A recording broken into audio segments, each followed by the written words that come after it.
Hello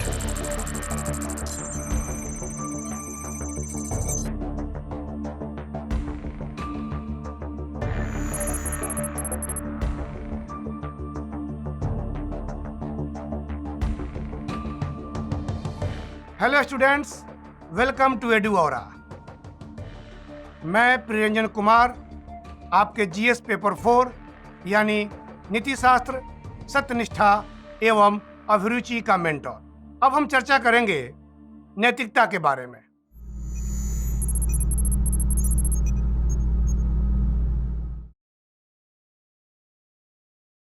यह भी एक बहुत महत्वपूर्ण टॉपिक है जिससे कई बार प्रश्न पूछे गए हैं और आगे भी इससे प्रश्न आने की संभावना बनी रहती है। तो आखिर नैतिकता होती क्या है? तो नैतिकता को हम अंग्रेजी में मोरालिटी कहते हैं। मोरालिटी एक शब्द है जिसका हिंदी अनुवाद नैतिकता होता है, और एक शब्द है मोरल। मोरल की हिंदी होती है नैतिक। तो कई बार स्टूडेंट्स कंफ्यूजन में भी होते हैं कि एथिकल का भी हिंदी जो है नैतिक होता है और मोरल का भी हिंदी जो है वो नैतिक होता है, और एथिकल शब्द जो है वो एथिक्स से निकला हुआ है। तो कंफ्यूजन की कोई आवश्यकता नहीं है। नीति शास्त्र और नैतिकता में बहुत ही गहरा संबंध है। हम आगे चर्चा करेंगे कि दोनों में क्या संबंध है, दोनों में क्या समानताएं हैं और दोनों में क्या अंतर है। लेकिन पहले हम बात करते हैं कि आखिर नैतिकता होती क्या है। तो जो इंग्लिश का शब्द है मोरालिटी, वह लैटिन शब्द एक है मोरस, उस मोरस से उत्पन्न हुआ है और जिसका अर्थ होता है रीति रिवाज या प्रचलन। यानी मोरालिटी का, नैतिकता की उत्पत्ति भी जो है वह रीति रिवाज एवं प्रचलनों आदि से होती है। तो नैतिकता है क्या? तो नैतिकता व्यक्ति या समूह का कुछ विश्वास है, किसी एक व्यक्ति का या व्यक्तियों के समूह का एक विश्वास है जो यह निर्धारित करती है कि उस व्यक्ति का या समूह का सही आचरण क्या है, उस व्यक्ति का या समूह का कौन सा आचरण स्वीकार्य है या कौन सा आचरण स्वीकार्य नहीं है, यानी अस्वीकार्य है। यानी नैतिकता इन चीजों का ही निर्धारण करती है। विभिन्न विद्वानों ने, विभिन्न चिंतकों ने नैतिकता के संबंध में विभिन्न प्रकार की परिभाषाएं दी है। मैकाइवर ने कहा कि नैतिकता का अभिप्राय नियमों की उस व्यवस्था से है जिसके द्वारा किसी व्यक्ति के अंतर मन को अच्छे और बुरे कामों का बोध होता है। यानी मैकाइवर ने यह कहा वह नैतिकता ही है जो हमें अच्छे एवं बुरे कार्यों के बीच अंतर को स्थापित करने में मदद देती है। यानी नैतिकता व्यक्ति के अंदर से आती है। कई बार हम लोग कुछ गलत कार्य, कुछ ऐसे कार्य जो हमें नहीं करने चाहिए, वो करने के लिए कोई व्यक्ति, अन्य व्यक्ति हमें कहता है, हमारा कोई मित्र कहता है, तो हम कहते हैं उसको, यार मेरा मोरल अलाउ नहीं कर रहा है। वो कौन सा मोरल है, वो क्या अलाउ नहीं कर रहा है? वो आपके अंदर का वो ज्ञान है, अंदर की वो नैतिकता है जो आपको ये बताता है कि ये कार्य जो है अच्छे नहीं है, ये कार्य मत करो। यह नैतिकता हमारे अंदर एक विद्यमान शक्ति है जो हमें बताती है कि हमें किसी कार्य को करना चाहिए या नहीं करना चाहिए। एक बहुत बड़े विचारक थे किंग्सले डेविड। किंग्सले डेविड ने कहा था, नैतिकता कर्तव्य की भावना पर बल देता है। अर्थात नैतिकता उचित एवं अनुचित के बीच अंतर करना हमें सिखाती है। इसलिए मैंने कहा था कि नीति शास्त्र और नैतिकता में बड़ा गहरा संबंध है, और नैतिकता को नीति शास्त्र का व्यवहारिक पक्ष माना जाता है। इसीलिए दोनों की परिभाषाओं में बड़ी समानता आएंगी।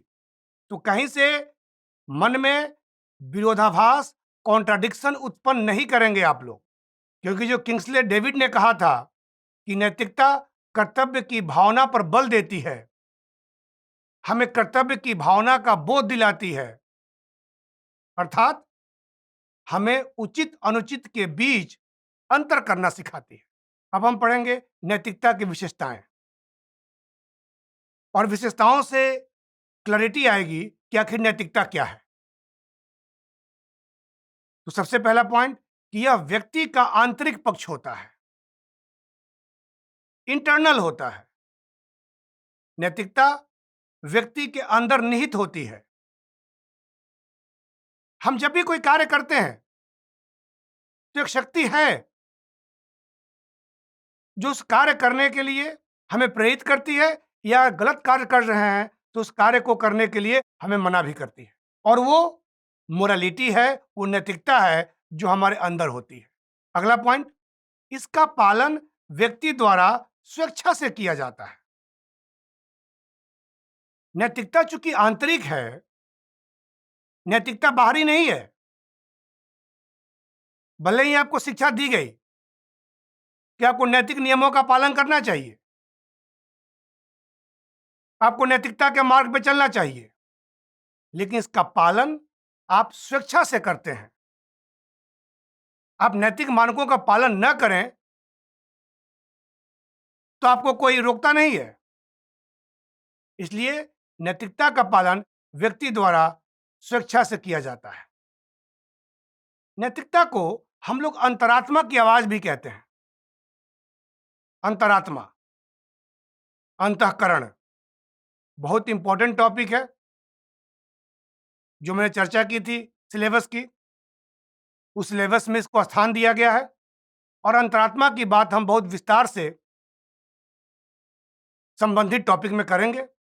लेकिन यहां जानते हैं कि यह अंतरात्मा की आवाज होती है, क्योंकि मैंने पहले ही कहा कि नैतिकता हमें अंदर से आती है, और हमारे अंदर एक शक्ति है जो अंतरात्मा है।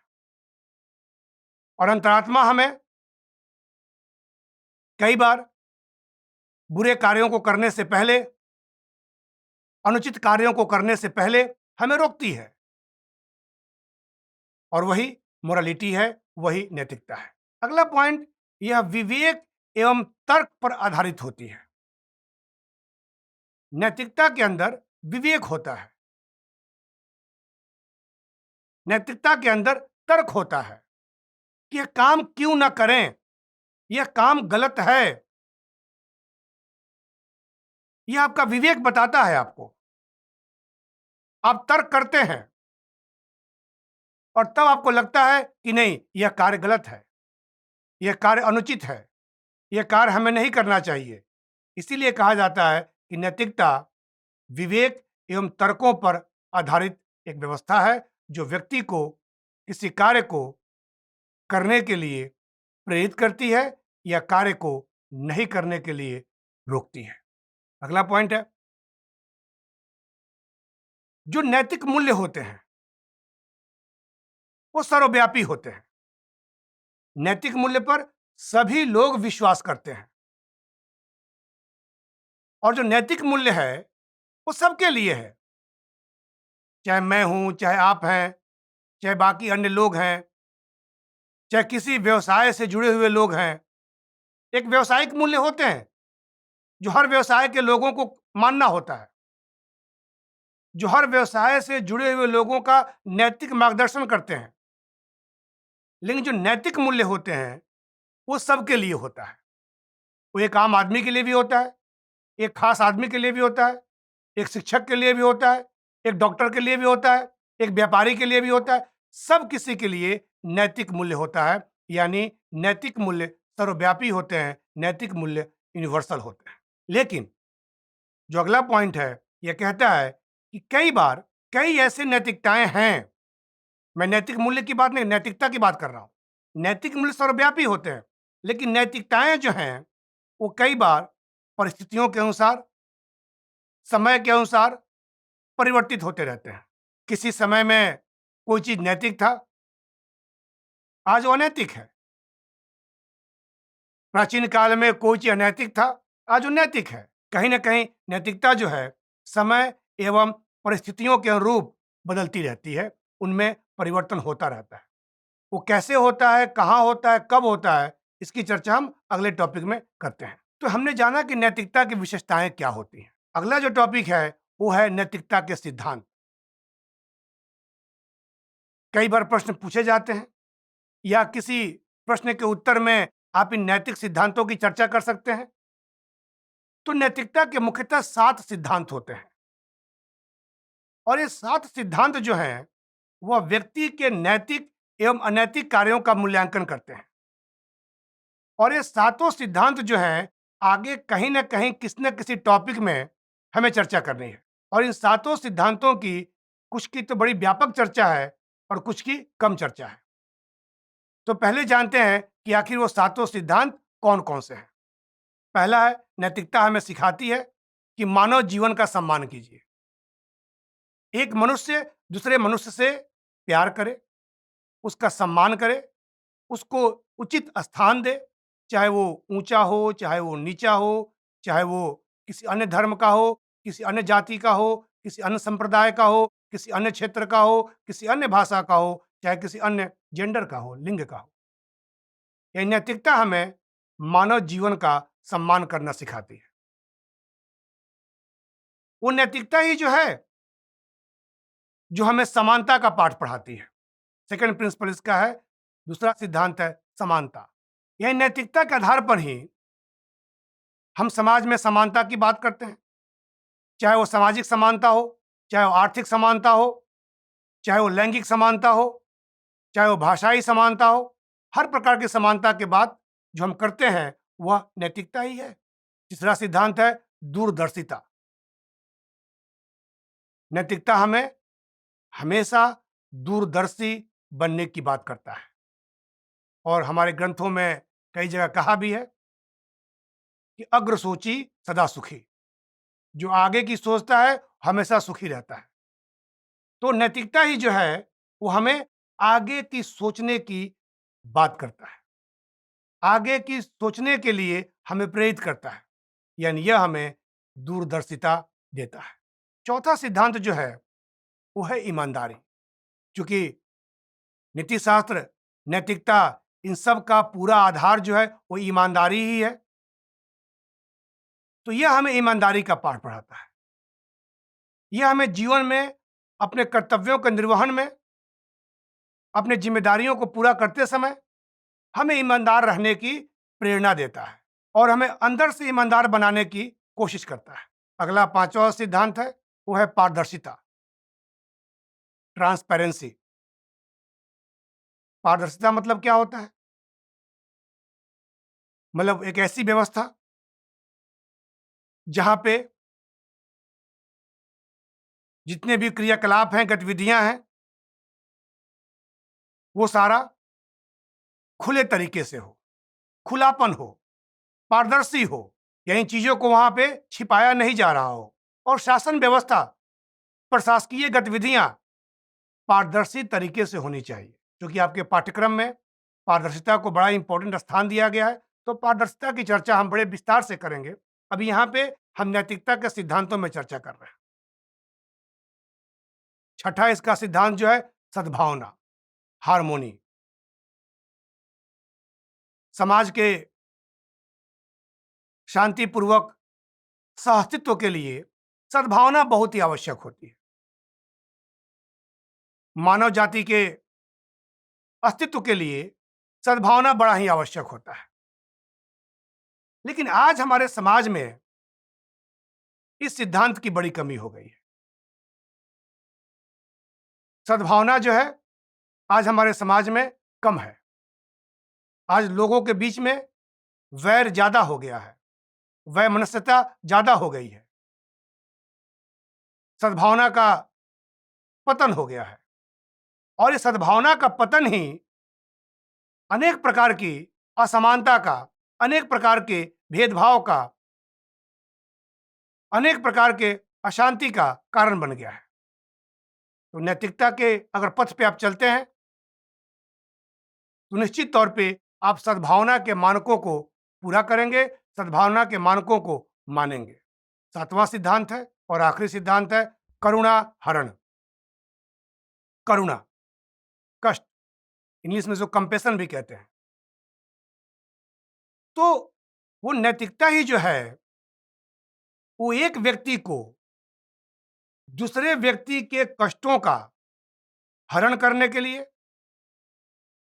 दूसरे व्यक्ति के दुखों का अंत करने के लिए प्रेरित करती है, दूसरे व्यक्ति के समस्याओं के समाधान के लिए प्रेरणा देती है। यानी अगर नैतिक हैं आप, आपका नैतिकता के मानक हैं, तो निश्चित तौर पे आप दूसरों के दुखों को, दूसरे के समस्याओं को हल करने के प्रति उत्सुक रहेंगे। आप चाहेंगे कि दूसरे के दुखों का अंत हो, क्योंकि करुणा जो है एक बुनियादी मूल्य भी है। तो करुणा की चर्चा हम जब सिविल सेवा के लिए बुनियादी मूल्यों की चर्चा है, वहां पे करुणा की चर्चा भी हम विस्तार से करेंगे। ठीक है, तो ये 7 सिद्धांत थे। अब अगला जो टॉपिक है वो है नीति शास्त्र एवं नैतिकता में अंतर। क्योंकि अभी तक आपके मन में एक कंफ्यूजन होगा कि नीति शास्त्र में भी वही परिभाषाएं बताई गई थी और नैतिकता में भी लगभग मिलती जुलती वही बातें की जा रही है। तो क्या दोनों में कोई अंतर भी है? क्या दोनों समान शब्द हैं? क्या दोनों समान चीजों का अध्ययन करते हैं?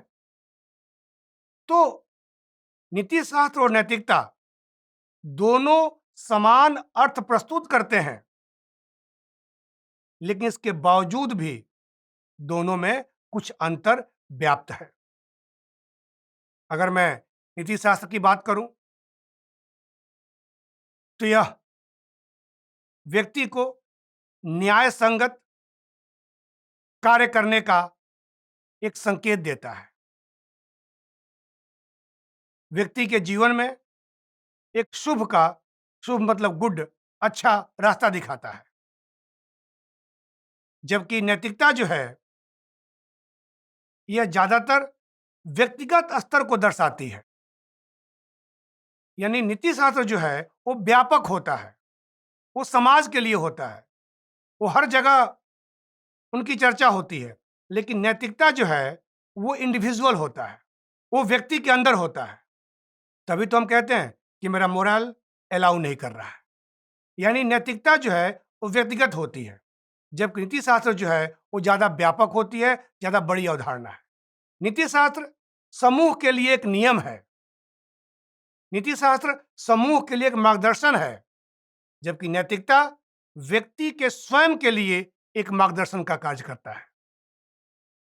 यानी कोई पूछता है तो बता सकते हैं नीति शास्त्र व्यापक है, पूरे समूह के लिए है, जबकि नैतिकता व्यक्ति के लिए है, व्यक्तिगत है। नैतिकता का विज्ञान जो है वो नीति शास्त्र है, जबकि नीति शास्त्र के सिद्धांतों की व्याख्या जो है वो नैतिकता में की जाती है। नीति शास्त्र नैतिकता का विज्ञान है, जबकि नैतिकता नीति शास्त्र के सिद्धांतों की व्याख्या करता है। और तभी हम कहते हैं कि नीति शास्त्र का व्यवहारिक पक्ष जो है वो नैतिकता है। यह नीति शास्त्र सामाजिक व्यवस्था से,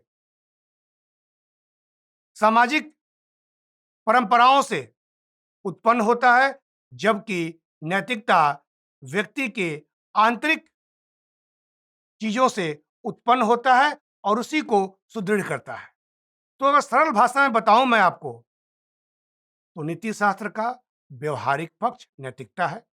नीति शास्त्र समाज के लिए, समूह के लिए व्यापक स्तर पे होता है। नैतिकता सामान्यतः व्यक्तिगत स्तर पर एक व्यक्ति के लिए होता है।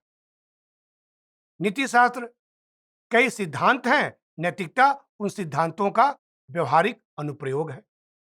तो कहीं से कंफ्यूजन नहीं होनी चाहिए, दोनों शब्द आपस में जुड़े हुए हैं, लेकिन दोनों में कुछ अंतर भी विद्यमान है।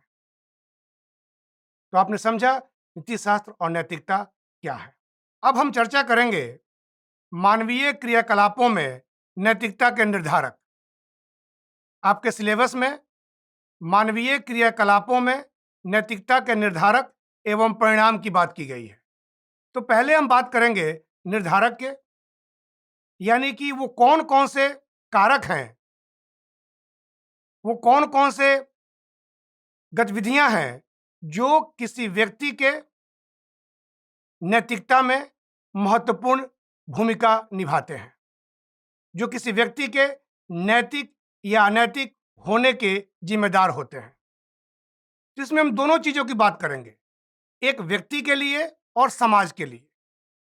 यानी व्यक्ति के नैतिकता के कौन कौन से निर्धारक हैं, और फिर बाद में हम बात करेंगे कि समाज के नैतिकता के कौन कौन से निर्धारक हैं, यानी वो कौन कौन से कारक हैं जो किसी व्यक्ति को नैतिक या अनैतिक बनाते हैं। तो सबसे पहले हम बात करते हैं किसी व्यक्ति के नैतिकता के लिए कौन कौन से कारक जिम्मेदार होते हैं। तो अगर कारकों की बात मैं करूं तो दो कारक होते हैं, एक होता है आंतरिक कारक, दूसरा होता है बाहरी कारक। वैसे नीति शास्त्र ज्यादा चर्चा बाहरी कारकों की करता है और विस्तार से मैं चर्चा बाहरी कारकों की करूंगा, लेकिन संक्षेप में मैं चर्चा कुछ आंतरिक कारकों की कर लेता हूं। यानी कोई भी व्यक्ति जो अपने जीवन में नैतिक या अनैतिक होता है या बनता है, उसके पीछे कुछ आंतरिक कारक भी जिम्मेदार होते हैं। आंतरिक कारकों में पहला कारक जो है वो है जैविक कारक। जैविक कारक मतलब जो हमें माता पिता से, अपने पूर्वजों से मिलता है, जिसे हम लोग आनुवंशिक कारक भी कहते हैं और इंग्लिश में जेनेटिक फैक्टर भी कहते हैं।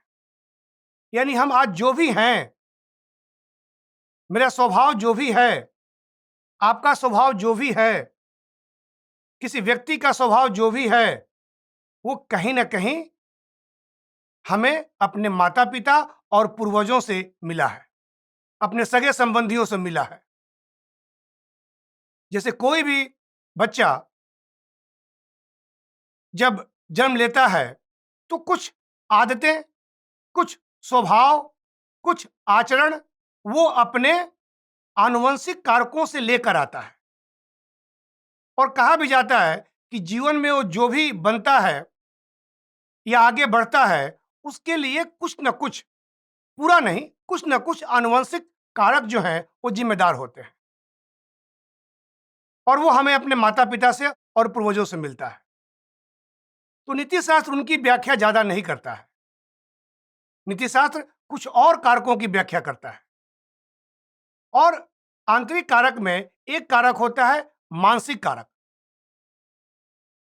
आप जानते हैं कि कई बच्चे ऐसे होते हैं जो जन्म से ही बड़े ही सरल, सौम्य, सभ्य प्रकृति के होते हैं। कई बच्चे बाल्यावस्था में ही उदंड प्रवृत्ति के होते हैं।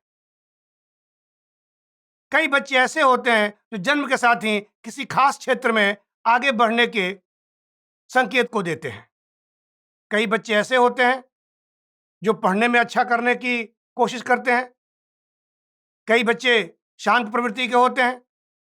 कई बच्चे बड़ा ही हर बात पे लड़ाई झगड़ा और अपने उदंड प्रवृत्ति को शो करते हैं, दिखाते हैं। तो ये कुछ फैक्टर होते हैं। कई मंदबुद्धि बालक होते हैं, मानसिक रूप से दिव्यांग होते हैं। तो कहीं ना कहीं किसी व्यक्ति के अंदर नैतिकता के कारकों में कुछ आंतरिक कारक, चाहे वो जैविक कारक हो चाहे वो मानसिक कारक हो, वो जिम्मेदार होते हैं। लेकिन नीति शास्त्र उनकी व्याख्या नहीं करता है। नीति शास्त्र बाहरी कारकों की व्याख्या करता है।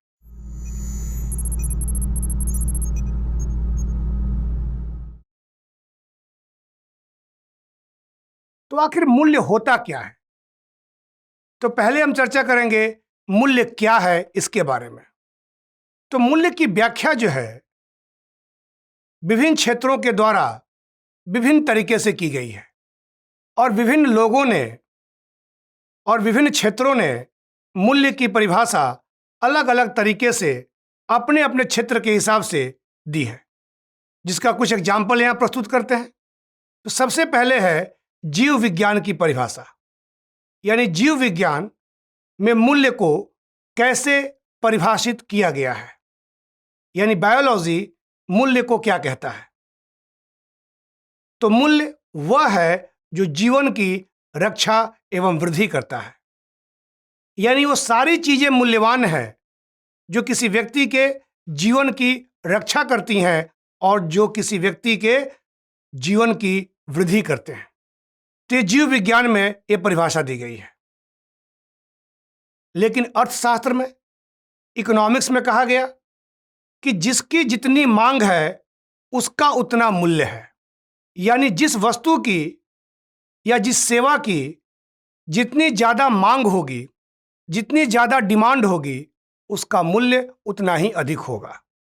ये अर्थशास्त्र का, इकोनॉमिक्स का नियम भी है कि मूल्य मांग पर निर्भर करता है। मांग ज़्यादा है, मूल्य अधिक होगा, मांग कम है, मूल्य कम होगा। उसी प्रकार सौंदर्य शास्त्र में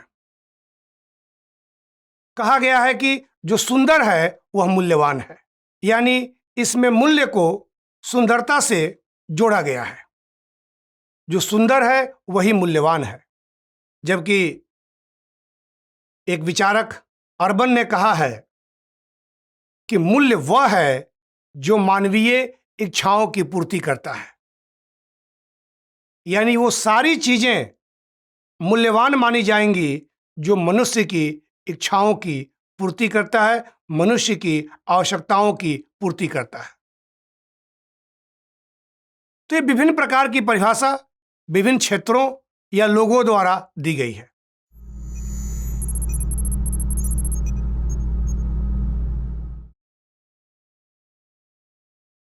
तो हमने ये समझा कि नैतिकता होती क्या है, नैतिकता की विशेषताएं क्या हैं, नैतिकता के सिद्धांत क्या हैं और नैतिकता और नीति शास्त्र में क्या अंतर है, क्या समानता है।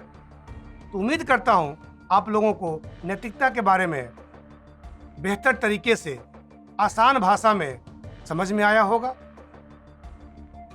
मैं Priyanjan Kumar signing off. Keep watching, keep learning एडुआर।